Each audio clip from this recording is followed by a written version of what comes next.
parfois dans la vie, on fait les prières, on demande des choses à Allah, on veut le mariage, on veut la richesse, on veut le bonheur, peu importe. Mais ça tarde à venir. Ça fait des semaines, ça fait des mois, ça fait même des années, et on ne voit pas en fait le résultat, et on commence à se demander, c'est pour quand Allah? On commence à se demander si on fait bien nos prières, si Allah nous écoute en fait. Est-ce que tu t'es déjà demandé pourquoi est-ce que ça tarde quand tu pries pour quelque chose? Est-ce que tu penses que tu es prête à recevoir cette chose-là?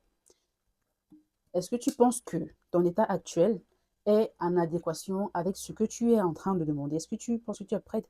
Parce que parfois, Allah nous fait attendre parce qu'il nous prépare. Et il nous prépare comment? Il nous prépare par le processus, en fait, par les épreuves, par les étapes qu'on traverse. Et c'est dans ça qu'on doit se transformer, qu'on doit changer notre état intérieur pour devenir la personne qui méritent de recevoir les bénédictions pour lesquelles on prie.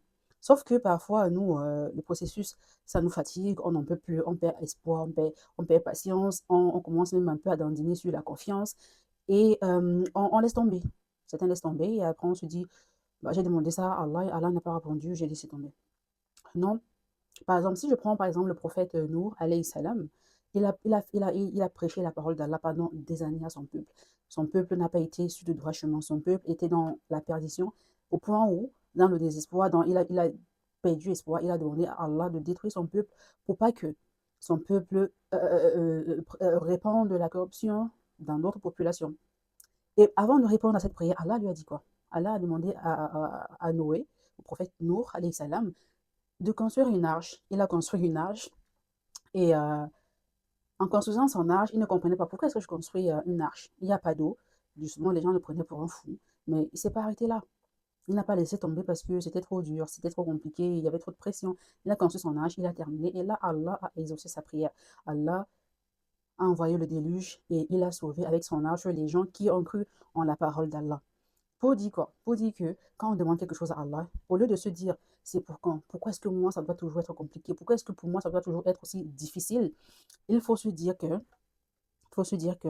Allah me prépare. Il faut plutôt se demander qu'est-ce que Allah veut me faire comprendre en fait dans dans cette épreuve. Qu'est-ce que Allah veut que je capte? Qui est-ce qu'il veut que je devienne pour pouvoir mériter en fait la bénédiction pour laquelle je prie? Non, c'est ça. Je suis en train de faire mon jus de fruits et si je continue à parler, parce que je peux continuer à parler comme ça, comme ça, comme ça, je ne vais jamais y arriver. Donc, c'est ce message que je voulais vous partager. Donc, quand tu fais tes prières, déjà, garde toujours la confiance. Ne perds jamais, jamais espoir sur le fait que Allah va répondre. Il t'a dit, demande-moi et je te répondrai. Il répond. Seulement, il faut comprendre le processus. Il faut accepter le cheminement, il faut accepter la transformation parce que des fois, on lutte, des fois, on combat en fait la transformation qui arrive. Pourtant, c'est ça dont on a besoin. C'est ça qu'il faut pour ouvrir la porte de ce qu'on a envie d'avoir. C'est difficile, c'est clair. Si c'était facile, tout le monde aurait ce qu'il veut. C'est clair que c'est difficile, c'est clair qu'il faut tenir. Bah, c'est ça l'épreuve. La confiance en Allah, ton tawakkul. Donc c'est un peu ça. Je fais mon jeu et je vous le montre à la fin. Et oui, pour compléter la vidéo, ce n'est pas juste le fait de mettre les bénédictions pour lesquelles tu es en train de faire les prières, mais c'est que parfois Allah ne te répond pas tout de suite pour te protéger toi, parce qu'il sait que si par exemple il te donne la richesse que tu demandes maintenant, ça va te perdre, ça va t'éloigner de ta foi, ça va t'éloigner de la religion. Et avant de te le donner, du coup, il veut que tu renforces en fait ta connexion à lui pour que ce soit assez fort, pour que quand tu reçois cette richesse-là, que ça ne te détourne pas, ou même si ça essaie de te détourner, que tu saches en fait que là, il faut que je me redresse.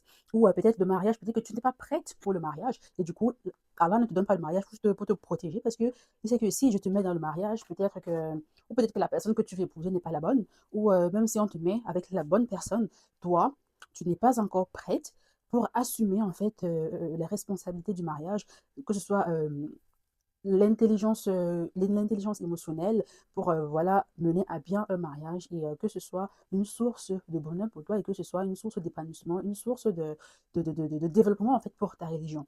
Donc c'est un peu ça.